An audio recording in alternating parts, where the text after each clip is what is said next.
बंदो सतगुरु चरण को, करूं सो प्रेम प्रणाम। अशुभ हरन मंगल करन, धनी श्री देव चंद्र जी नाम। श्री प्राणनाथ निज मूलपति, श्री मिहिराज सुनाम। तेज कुंवरी श्यामा युगल को, पल पल करूं प्रणाम। पिया जी को पल पल करूं प्रणाम। प्रणाम जी, प्रणाम सुंदर साथ जी। सुंदर साथ जी, जैसे कि हम श्री श्रृंगार ग्रंथ कर रहे हैं और श्री श्रृंगार ग्रंथ का हमारा 18वां प्रकरण चल रहा है, हक महबूब के भूखन, जिसमें महामती जी ने धामधनी अक्षरातीत के आभूषणों की शोभा के बारे में बताया है और उसकी 20 चौपाई हो चुकी थी और आज हम 21वीं चौपाई से प्रारंभ करने जा रहे हैं। जब नग देखूं नीलवी, जानो यही सुख सागर।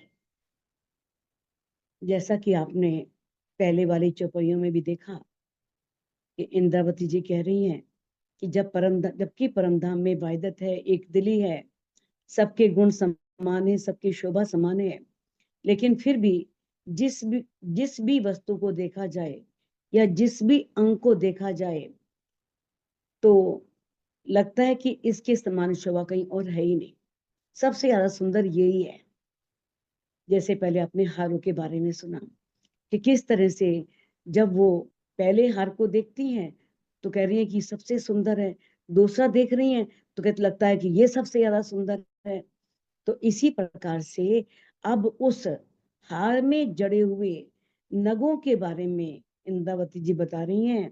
कहती हैं जब नग देखूं नीलवे, जो नीलम का हार है, तो इंद्रावती जी कहती हैं यदि मैं नीलम के हार को देखती हूँ और उसमें जड़े हुए नगों को देखती हूँ, जानो यही सुख सागर।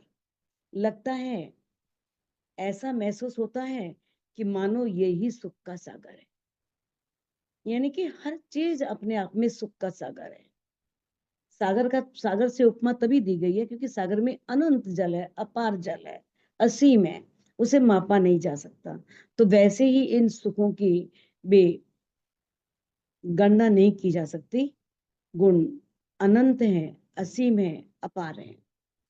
जोत मीठी रंग सुंदर, जानो के सब ऊपर। अब उस नग में जोत मीठी, बड़ी मधुर ज्योति है, प्रकाश है। रंग सुंदर, उसका रंग बड़ा सुंदर है और ऐसा प्रतीत होता है कि मानो सबसे अधिक सुंदर हार यही है, सबसे अधिक मन को हरने वाला, अपनी ओर खींचने वाला हार यही है। हारों बीच जो दुगदुगी, माहे नवरतन। अब जो हार धामधनी ने अपने गले में पहने हुए हैं, उन हारों के बीच में एक दुगदुगी है। हर हार के बीच में एक दुगदुगी है। दुगदुगी यानी कि लॉकेट। अब क्या है उस लॉकेट में? माहे नवरतन, उसमें 9 प्रकार के रतन जड़े हुए हैं। नवजोत, नव रंग की, जो 9 रंगों की, उसमें 9 प्रकार के प्रकाश निकल रहे हैं, ज्योतियां निकल रही हैं। जानो, ऐसा होता है, जानो सब ऊपर ए भूखन।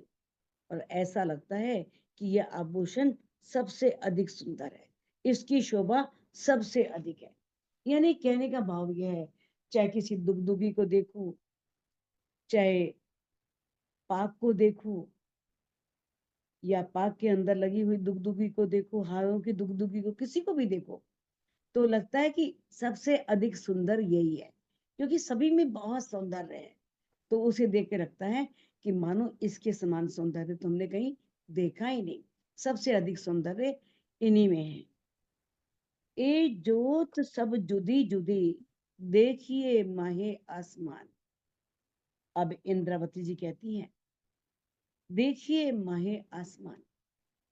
यदि आकाश में देखते हैं, आकाश में देखें तो क्या लगेगा कि जो 9 रंग है ना, वो 9 रंगों की ज्योतियां आकाश में अलग अलग फैल रही हैं। एक साथ नहीं, अलग अलग 9 रंग दिखाई दे रहे, 9 प्रकार के प्रकाश आकाश में दिखाई दे रहे हैं। सब जोत जोत सो लड़ते हैं, कहे सके कोई सके न काहू भान। और ऐसा लग रहा है मानो सारी ज्योतियां आपस में खेल रही हैं, क्रीड़ा कर रही हैं, और मानो आपस में युद्ध कर रही हैं, लड़ रही हैं। ऐसा प्रतीत होता है, जबकि लड़ नहीं रही हैं, लड़ सकती ही नहीं है, लेकिन ऐसा प्रतीत होता है कि मानो सब में जंग हो रहा है कि मैं तुमसे अधिक सुंदर हूं, तुमसे अधिक सुंदर, सभी, लेकिन सभी समान सुंदर है। लेकिन कोई भी ज्योति, कोई सके न काहू भान, कोई ज्योति किसी को भान नहीं कर सकती। भान मैंने नष्ट करना, या क्योंकि सभी अखंड हैं, सभी चेतन हैं। कोई ज्योति ऐसा नहीं है कि कोई कम है, कोई अधिक है, कोई शोभा में बहुत फीकी पड़ जाए या बहुत पीछे रह जाए, ऐसा नहीं है। सभी जो ज्योतियां हैं वो समान है, सब में समान सौंदर्य है। बोखन सामी ना देखिए, जो देखिया चाहे जंग। आप कहते हैं कि है सुंदर साज जी, भूखन सामी न देखिए, जो देखिया चाहे जंग। यदि आप उस जंग को देखें ना, जो ज्योतियों आपस में प्रकाश प्रकाश से टकरा रहा है, ज्योति ज्योति से टकरा रही है, यदि आप उसको देखना चाहते हैं ना, तो भूखन सामी न देखिए, तो आभूषणों की, यानी कि दुगदुगी की ओर मत देखो। भूखन सामी, सामने, क्योंकि यहाँ पर भूषण कौन सा वर्णन किया जा रहा है, दुगदुगी का, यानी कि दुगदुगी की ओर मत देखो, पहले देखिए आकाश को, पहले आकाश में देखो, क्योंकि उस दुगदुगी से निकलने वाला प्रकाश आकाश में फैल रहा है, आकाश तक उसकी ज्योति फैल रही है और आपस में टकरा रही है। तो युद्ध करे नग सो नंग, और ऐसा प्रतीत होता है कि मानो एक नग दूसरे नग से युद्ध कर रहा है।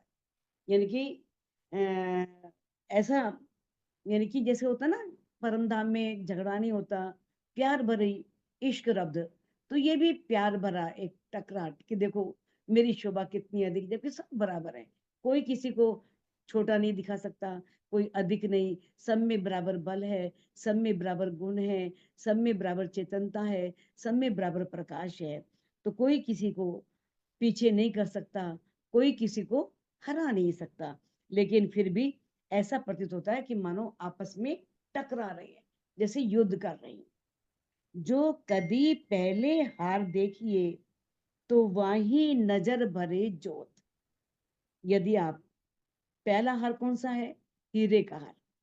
अब इंद्रावती जी कह रही हैं, यदि आप पहले हीरे के हार को देखें, तो वही नजर भरे जोत, लगता है कि मानो यही हार प्रकाश से भरा हुआ है, ज्योति से भरा हुआ है, इससे अधिक शोभा किसी की होनी ही नहीं है, इतना सुंदर हार है। तो या बिन कछु न देखिए, उसका प्रकाश इतना है, इतना उसमें से नूर निकल रहा है कि लगता है कि उसके अतिरिक्त कुछ दिखाई नहीं दे रहा, बस हीरे का हार ही दिखाई दे रहा है। नहीं, इतना अधिक उसमें ज्योति है, इतना उसमें प्रकाश है, इतना उसमें रूप नूर है, सब में यही उद्योत। और ऐसा प्रतीत होता है कि सभी हारों में से अधिक प्रकाश इसी के अंदर है। यानी कि पहले हार को देखो तब, दूसरे हार को देखो तब भी ऐसा लगता है, तीसरे हार को देखो तब भी ऐसा लगता है कि इससे अधिक शोभा किसी की होनी नहीं, सबसे अधिक शोभा इसी की है। कहते हैं नेक कहूं बाजू बंद की, जोत न जामे शुमार। अब इंद्रावती जी कहती हैं कि मैं धामधनी के जो दोनों हाथों में भुजाओं में बाजू बंद है, बाजू बंद जानते हैं ना, जो कंधे और कोहनी के बीच में बाजुओं पर बांधा जाता है, उसे बोलते हैं बाजू बंद। तो कहते हैं अब नेक नेक में थोड़ा सा मैं बता रही हूँ बाजू बंद के बारे में। जोत न जामे शुमार, उसकी इतनी ज्योति है, इतना प्रकाश है, अनंत है। यानी कि ऐसा लग रहा है कि मानो ज्वारातों के नग उसमें जगमगा रहे हैं, इतना उसमें प्रकाश है उसका, कोई भी उसमें समा नहीं रहा, इतने प्रकाश है ने। तो जो नग बाजू बंद के, तो क्यों आवे माहे विचार। अब जो बाजूबंद के अंदर नग लगे हुए हैं, उनमें ऐसी अद्भुत प्रकाश है, ऐसी दिव्य ज्योति है कि उसकी शोभा के बारे में यहाँ की बुद्धि से विचार ही नहीं किया जा सकता। हम कुछ सोच ही नहीं सकते भाई, इतना उसमें नूर है, ऐसी दिव्य ज्योति है कि उस ज्योति के बारे में शब्दों में नहीं बताया जा सकता कि उसमें से कैसे नूर निकल रहा है, कैसा प्रकाश निकल रहा है। नंग पटली 10 रंग की। अब पटली किसे बोलते हैं? पटली बोलते हैं, जैसे बाजूबंद है ना, तो बाजूबंद के नीचे एक पट्टी सी लगी हुई है, उसके ऊपर नग वगैरह जड़े हैं, या हीरे मोती ज्वारात जो जड़े हुए हैं, जो शोभा उसके ऊपर आई है। अब वो कैसी है? वो 10 रंग की, 10 रंग की वो पट्टी है, इतने रंग हैं उसके अंदर। माहे कई विध के नकस, उसमें कई तरह की नक्शकारी है, चित्रकारी है।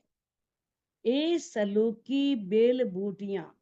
अब उस बाजूबंद में जो बेल हैं, बूटियां हैं, उनकी जो सलूकी है, शोभा है, उसकी बनावट है या सौंदर्य उसका, एक दूजे पे सरस। ऐसा लगता है कि एक बेल या एक बूटी और दूसरे से अधिक सुंदर है, दूसरी उससे ज्यादा सुंदर है, जबकि है बराबर सुंदर, लेकिन ऐसा लगता है कि मानो एक दूजे पे सरस, एक दूसरे से अधिक सौंदर्य है इनका, बहुत प्यारी, बहुत अच्छी लग रही है। लटके बाजू बंद फुंदन। अब बाजू बंद के अंदर फुंदन, फुंदन आप जानते हैं, जैसे चोटी होती है, तो चोटी के अंदर भी नीचे 3 फुम्मन होते हैं, फुंदन उसे बोलते हैं। ऐसे ही बाजूबंद में भी क्या लटक रहे हैं? फुंदन लटक रहे हैं।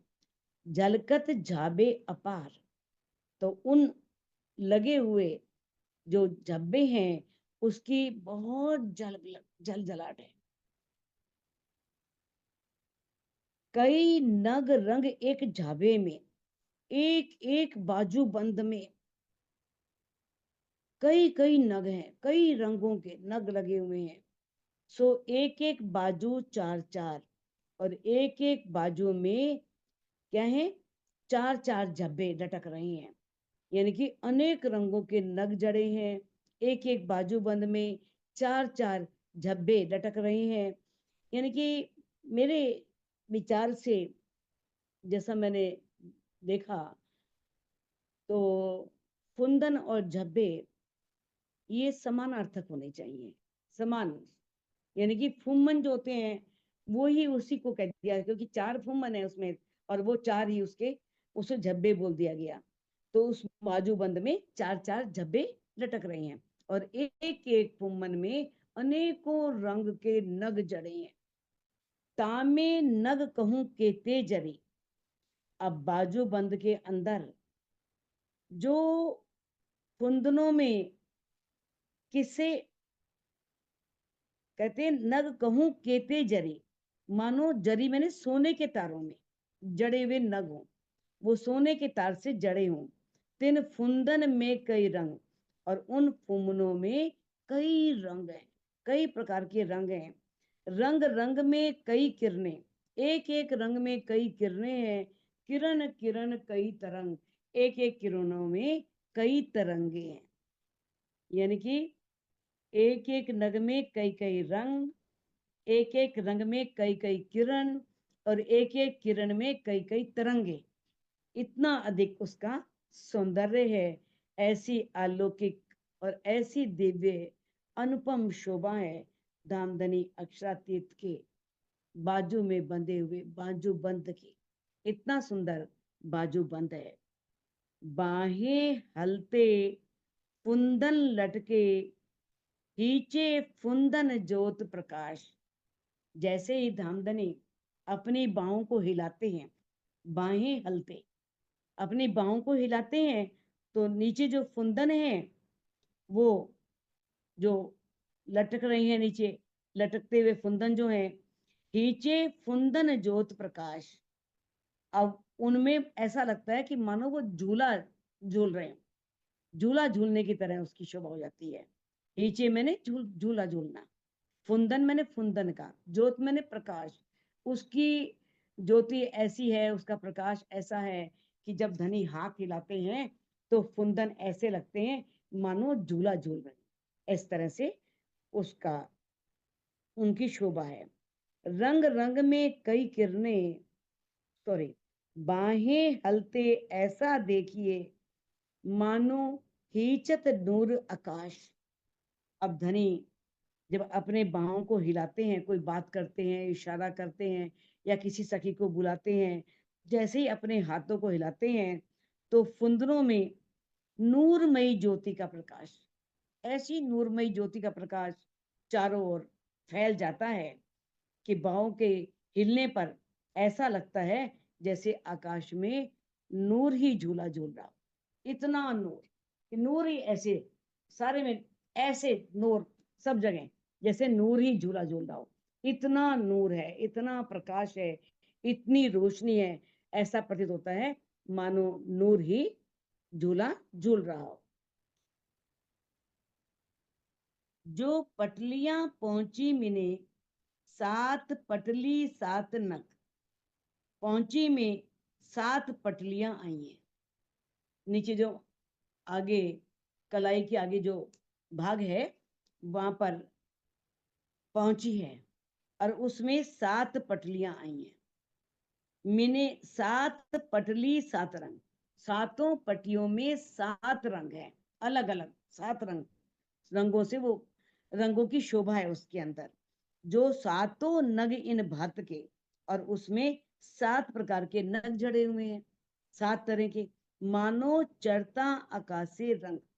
और ऐसा लगता है मानो उन पटलियों में जो 7 रंग के नग जड़े हैं, उनसे निकलने वाला प्रकाश मानो आकाश में चढ़ रहा, आकाश में चढ़ता हुआ, बढ़ता हुआ, उत्तरोत्तर ऐसे बढ़ रहा हो, ऐसे प्रतीत होता है। ऐसी उसकी शोभा है। एक एक पटली में एक एक रंग की है, और उसमें जड़े हुए रंग भी, जो नग हैं वो भी अलग अलग रंगों के हैं। 7 पटली और साथ ही उसमें 7 ही प्रकार के रंगों के नग जड़े हुए हैं। ऐसी अनुपम शोभा है धामधनी अक्षरातीत के पटलियों की।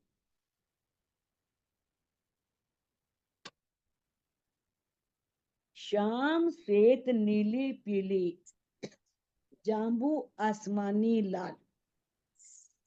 अब यहाँ पर उस बाजूबंद में जो 7 रंग के नग आए हैं, या पटली में जो 7 रंग आए हैं, वो इंद्रावती जी ने बताए हैं कि किस तरह से श्याम काला, श्वेत सफेद, नीला नीलम, पीला पुखराज के नग, जाम्बू जामनी रंग, आसमानी और लाल। इस तरह से ये रंग जो है वहां पर इन रंगों की पटलियां है, और इन्हीं रंगों के नग जड़े हुए हैं। हाय हाय करते पहुंची वर्णन, अजू हौसलिए खड़ा हाल। अब इंद्रावती जी को हैरानी हो रही है कि मेरा जीव किस तरह से धामधनी अक्षरातीत के भुजाओं में पहनी हुई, बाजुओं में पहनी हुई पौंची को देख रहा है। पौंची में 7 रंग की पटलियां, 7 प्रकार के रंगों के नग और उसमें निकलते हुए प्रकाश को, फिर भी पौंची का वर्णन करते हुए अभी भी इसे होश है। अजू होश लिए खड़ा हाल, अभी भी ये तन जो है मेरा अभी भी होश में खड़ा है। ये क्या रहनी है इसकी, ये रहनी है। जीव को तो भूख भूख हो जाना चाहिए, अपने आप को समर्पित कर देना चाहिए। तो इंद्रावती जी समर्पित कर चुकी थी अपने तन को, अपने जीव को। उन्होंने कहा भी था अवश्य में, मैं तो अपना दे रही, तुम ही राख्यो जीव। मैं तो दे रही थी, आपने ही मेरे जीव को रखा, क्योंकि आपने इससे कुछ काम लेना था। तो ये सिखापन है हमारे लिए कि हम इतना धनी के वस्त्रों का, आभूषणों का वर्णन सुन रहे हैं, उसे अपने अंतस्करण में बैठा रहे हैं, फिर भी हमारा जीव खड़ा है। जीव के अंदर, जीव अपने आप को समर्पित नहीं कर पा रहा, जीव का समर्पण कहीं नहीं है। तो कहते हैं अजो हौसली खड़ा हाल, अभी भी ये तन जो है, देखो तन का मतलब ये नहीं है कि तन खत्म हो जाना। तन तन खत्म हो जाएगा तो फिर क्या सौंदर्य देखेगा और क्या शोभा देखेगा, क्या परम धाम में घूमेगा और क्या विचरण करेगा। कहने का मतलब यह है कि अहंकार को त्याग देना और जीव का बिल्कुल समर्पित हो जाना कि मैं कुछ हूं ही नहीं, जो कुछ भी है धनी तुम ही हो। तो उस समय अपने सारे हथियार डाल देना धनी के आगे कि जो जानो त्यों रखो, धनी तुम्हारी मैं तो आपकी हूँ, अब जैसे मर्जी है आपकी, मुझे वैसे रखो। तो इससे भाव, इसका भाव ये है, जो एक नग नीके निरखिए। अब इंद्रावती जी कहती हैं, यदि एक नग को भी अच्छी तरह से देखो, किसी एक नग को, तो रोम रोम छेदत भाल, तो ऐसा लगता है कि एक एक रोम में कितने भाले चुभ गए। देखो कहने का भाव क्या है, आत्म जब अंदर अपने अंदर की दृष्टि से चितवनी करती है, चितवनी में कोई भी शोभा देखती है, कोई भी आभूषण, आभूषण में जड़े हुए नग या उसमें से निकलने वाला प्रकाश, जो भी देख रही है, तो उसकी कुछ लज्जत जीव को भी मिलती है। पूरी तो नहीं मिलती, लेकिन कुछ जीव को भी मिलती है। अब जीव जब चितवनी के पश्चात वो फिर चाहता है कि उस सौंदर्य को देखूं, क्योंकि इतना सौंदर्य के देखने के बाद जीव रह नहीं सकता। उसे लगता है मैं बार बार उस सौंदर्य को देखूं। तब उसके अंदर वो शोभा देखने के लिए बड़ी व्याकुलता बढ़ जाती है। तब वो विरह अवस्था में आ जाता है। विरह आता है जब दोबारा दिखता नहीं ना, वो शोभा दिखती नहीं, फिर विरह आता है। तो उस समय उस विरह की पीड़ा में, जो इंद्रावती ने कहा ना, रोम रोम सोली सुगम, खंड खंड खांडा धार, पूछ पिया दुख तिनको, जो तेरी सुहागिन नार।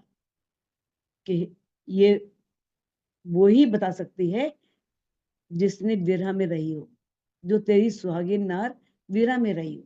किस तरह से विरह में, कैसे एक एक रोम में भाले चुभते हैं, कितना कष्ट होता है, कितनी तकलीफ होती है।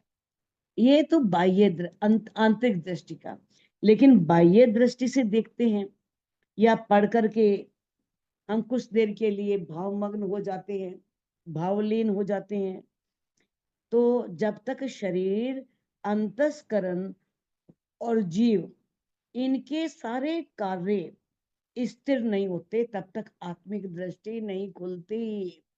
जो कबीरदास जी ने कहा ना, तन थिर मन थिर सुरत निरत थिर होए, कहे कबीर उस पल की कल्प न पावे कोई। जब तन भी स्थिर हो जाए, मन भी स्थिर हो जाए, मन में चलने वाले जो विचार हैं वो भी इधर उधर आना जाना सब छोड़ दें, सब ध्यान एक और लग जाए। अगर उस समय उस अवस्था में एक पल के लिए भी कुछ मिलता है, कोई शोभा दिखती है, तो ऐसा लगता है कि मानो युग जी लिया। एक वो एक कल्प के समान हो जाता है, एक युग के समान हो जाता है। तो युगल स्वरूप के भावों में डूबना अलग है, भावों में डूब जाना भावलीनता है, उसे चितवनी नहीं कहा जा सकता।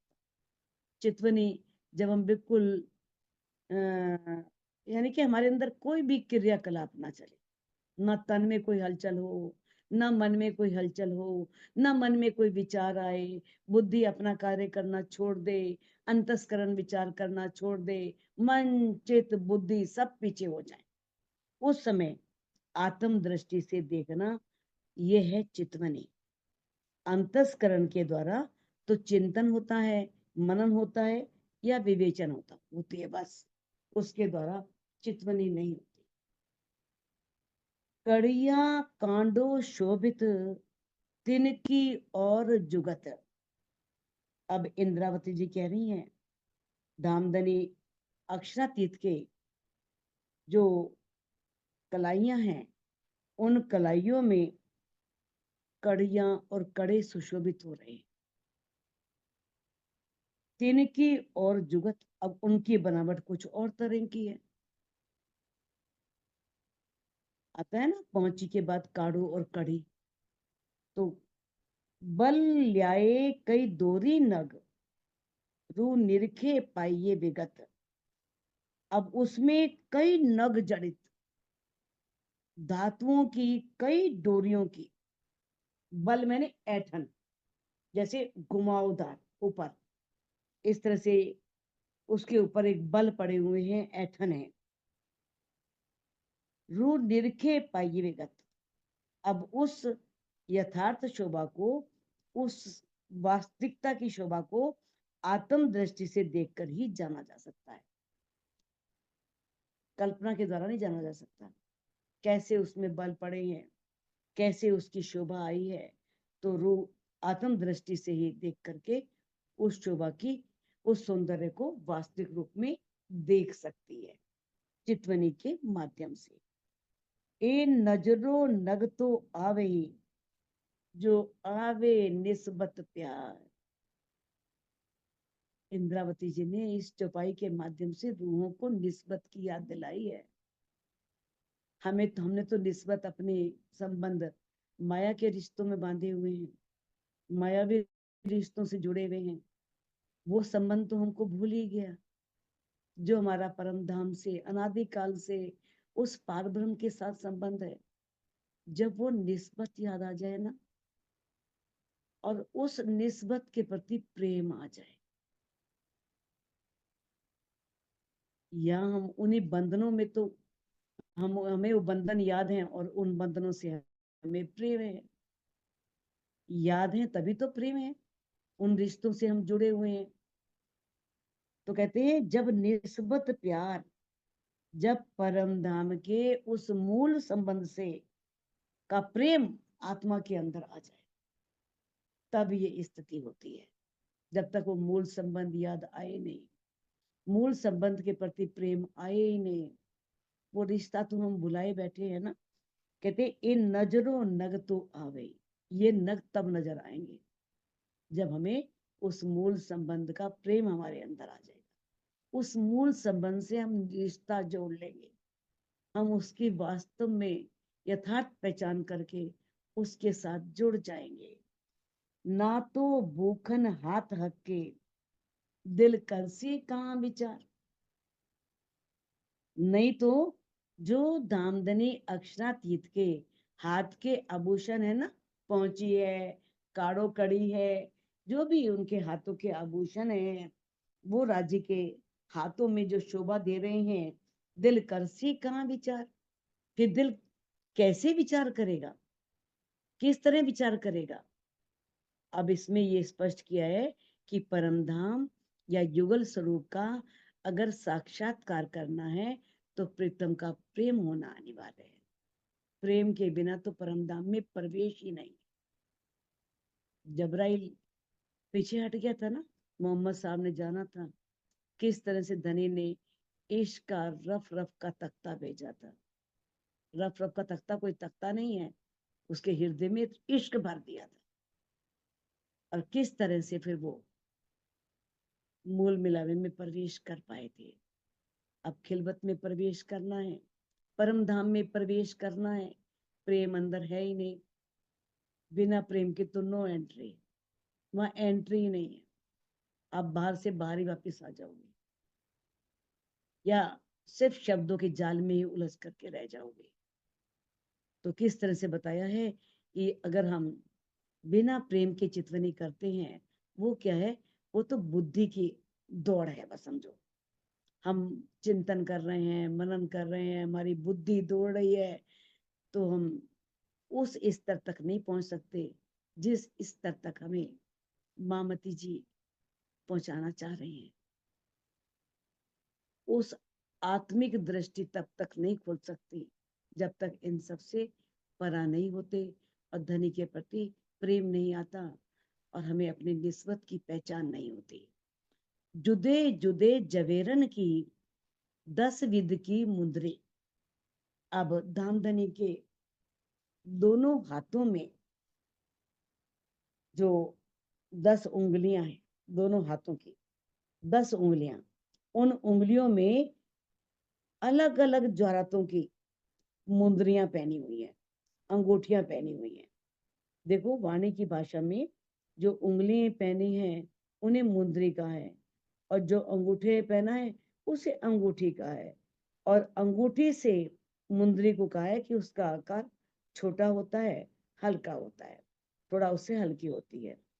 और दो अंगूठिए, और दोनों अंगूठों में अंगूठियां पहनी हुई हैं। और मुंदरी 8 उंगली, और 8 उंगलियों में मुंदरियां पहनी हुई हैं। और किस तरह से बताया है कि दामदनी अक्षरातीत ने अपनी 8 उंगलियों में और दोनों अंगूठों में जो अंगूठियां और जो मुंदरियां पहनी हैं, वो अलग अलग ज्वारतों की हैं। अलग अलग ज्वारत जड़े हुए, ये नहीं कि एक ही ज्वारत सभी मुंदरियों में या सभी अंगूठियों में है। मानिक मोती नीलवी 5 पाने पुखराज। अब मानिक, मोती, नीलम, 5, पन्ना, पुखराज, लहसुनिया और मणि की अंगूठियां, कुंदन माहे विराज। ये सुंदर, बहुत कुंदन, स्वर्ण धातु में शुद्ध सोना, उसे कुंदन बोलते हैं। ऐसे सोने की धातु में जड़ी हुई हैं, बहुत सुशोभित हो रही हैं। तो ये नगों के नाम बताए गए हैं, जिनमें जो नग धामधनी अक्षरातीत की मुंदरियों में आए। अब चरणों चारों भूखन, चारों में जुदे जुदे रंग। अब धामधनी अक्षरातीत के चरण कमलों में जो 4 आभूषण हैं, झांझरी, घुंघरी, काबे, कड़ला, ये 4 आभूषण है ना, चारों में जुदे जुदे रंग, चारों में रंग भी अलग अलग है। जानो के रस जवेर के, जैसे जोत अरस के नंग। अब रंग तो अलग अलग है ही हैं। अब परम धाम में नगों से क्या होता है, नगों से हमेशा नूरी ज्योति निकलती है, नूरी नूर निकलता है। तो उसी प्रकार से जानो के रस ज्वेर के, तो वैसा ही लगता है कि ज्वारतों के जो आभूषण है, उन आभूषणों से प्रेम का दिव्य रस बह रहा हो, प्रेम का अलौकिक रस बह रहा हो। जानो के रस ज्वेर के, कि जो ज्वारात के नग जड़े हुए हैं, उनके अंदर प्रेम भरा हुआ है, और प्रेम जैसे प्रवाहित हो रहा है, प्रेम बाहर निकल रहा है। वो नूर निकल रहा है तो प्रेम प्रवाहित हो रहा है, प्रेम बाहर निकल रहा है। तो इस ऐसे हमारे नूरमयी परम धाम के नग हैं, ऐसे उनकी दिव्य ज्योति है, ऐसे उनका नूरमयी प्रकाश है। तो किस तरह से कितना सौंदर्य बताया है दामदनी अक्षरातीत के चरणों में आए हुए चारों आभूषणों का। तभी तो कहा है चारों जोड़े चरण के, ए जो अर्स बुखन, ए जब आवे हृदय में ने, तब आवत स्वरूप पूरन। तभी तो धनी बार बार कहा गया है कि चरणों में ध्यान करो। जब ये चरण और चरणों के चारों आभूषण जो धामधनी अक्षरातीत ने अपने चरण कमलों में धारण किए हुए हैं, जब ये नजरों में आते हैं तब पूर्ण स्वरूप धनी का नजर आ जाता है। चरण अकेले नहीं आया करते, चरण वाला भी साथ में आता है। जो प्रवेश कर रहा है, खाली चरण प्रवेश नहीं करते, पूरे धनी अंदर प्रवेश करते हैं। तो किस तरह से बताया है कि कितने सौंदर्य है उन नगों का और उन नगों से निकलने वाले रंगों का, उसकी शोभा का। 10 रंग नग माहे झांझरी। अब झांझरी में क्या है? 10 रंग के नग है। झांझरी के अंदर 10 रंगों के नग जड़े हुए हैं। ए वाणी जुदी झनकार। अब जो उसमें झांझरी में से आवाज निकलती है ना, झन झन, तो वो आवाज कैसी होती है? बड़ी आनंदित करने वाली होती है, बहुत आनंद देने वाली होती है। वो अंदर प्रेम भर देने वाली होती है और सारे हृदय को आनंद से भर देती है। ए शोभा अति अनुपम। तो ये जो झांझरी की शोभा है बड़ी अनुपम है, बड़ी अद्वितीय है, बड़ी अनोखी है। अर्श के अंग श्रृंगार। ये ऐसा नहीं है, ये परम धाम के अंगों का श्रृंगार है। और कौन से अंग? दामदनी अक्षरातीत के नूरमयी अंग। जैसे नूरमयी अंग वैसे ही नूरमयी आभूषण। जैसे अंगों में झलकार वैसे ही आभूषणों में झलकार। जैसे अंग चेतन वैसे ही आभूषण चेतन। यानी कि जो धामदनी अक्षरातीत में गुण है, नम्रता, कोमलता, चेतनता, नूर, वो सभी उन आभूषणों में है। अगर चरणों को हाथ लगाओगे तो आभूषण चुभेंगे नहीं, आभूषणों में नग पता ही नहीं चलेंगे आभूषण पहने हुए हैं, ऐसा लगेगा जैसे चरण ही है। तो वो क्या है? वो धनी के अंगों का जहूर है, अंगों का प्रकाश है। कितने सुंदर आभूषण उन चरण कमलों में प्रतीत हो रहे हैं।